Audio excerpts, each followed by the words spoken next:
Olá pessoal, tudo bem com vocês? Mais um vídeo aqui pro canal. Hoje nós vamos falar do imperialismo econômico e a questão da Primeira Guerra Mundial, né?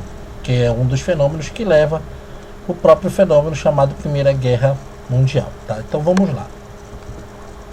Quando a gente fala de imperialismo europeu, a gente fala principalmente do século XIX, onde as grandes potências vão começar a dividir principalmente dois continentes por causa de seus interesses, tá?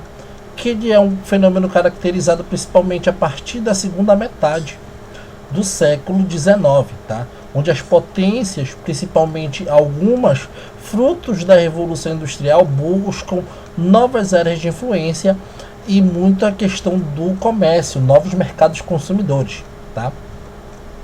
Ele também é fruto da expansão, né, que provocou o aumento da concorrência para mercados internacionais, levando à intervenção armada em algumas nações, tá? É importante se atentar aqui que outras nações participaram desse processo de imperialismo econômico, porém com pouca questão colonial, com pouca efetivação em países dos dois continentes, que a gente vai falar mais na frente, tá bom? Então, quais as principais características do imperialismo, tá? Primeiro, a expansão da indústria, tá? Lembrando que lá no século XVIII, lá na Inglaterra, eu tenho um fenômeno chamado de Revolução Industrial, tá? Só que olha só, no século XIX eu já estou passando para a segunda fase, tá? Segunda fase da Revolução Industrial, e eu quero me livrar daquela primeira indústria que já está ocupando muito espaço no meu país. O que é que eu faço? Eu vou começar a mandar elas para as famosas ditas áreas periféricas, tá? Que a gente vai explicar quem é daqui a pouco, tá? Monopólios, tá? Quem são os monopólios? As grandes corporações, tá? Por exemplo, tivemos um monopólio da questão marítima, Portugal, Espanha, a própria Inglaterra, tá? Isso é a questão do monopólio. Por exemplo, na Inglaterra teve a questão do monopólio industrial, tá? E o neocolonialismo, que é um novo colonialismo, diferente daquele do século XV e século XVI. É um novo formato aqui dentro dessa perspectiva, tá? Olha só como é que ficou a estrutura de todo o processo para a gente chegar e começar a compreender como é que é o imperialismo capitalista do século XX.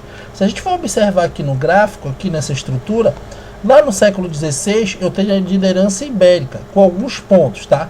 Gêneros tropicais, metais preciosos, mercantilismo, liderança do Estado, levar fé aos fiéis e a América, tá? Ou seja, eu tenho essas perspectivas lá, tá? Era uma elite, era uma burguesia ligada ao Estado, que eles tinham esse poder, tá? Só que quando a gente passa para o século XIX, eu tenho uma liderança da Inglaterra, tá? Primeiro, com matérias-primas, tá? Segundo, mercados consumidores, áreas de investimento, centros para excedentes demográficos, liderança de empresas privadas, missão civilizatória, que isso aqui é importante, dizendo que os continentes não eram civilizados, tá? África e Ásia.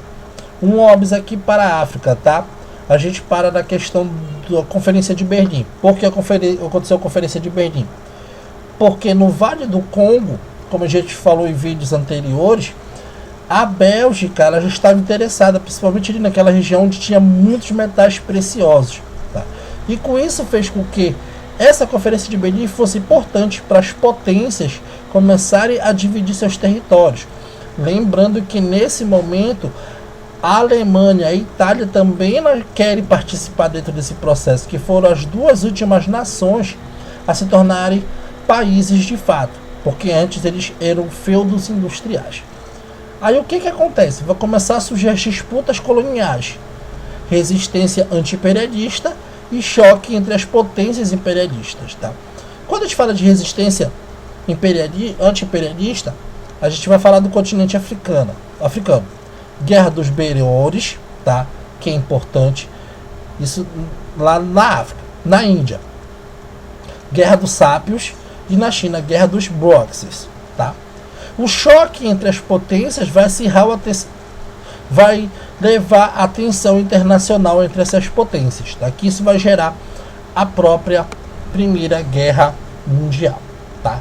Então, no próximo vídeo a gente vai estar entrando em maiores detalhes sobre o processo de expansão territorial e dentro do processo de um imperialismo econômico. Até a próxima.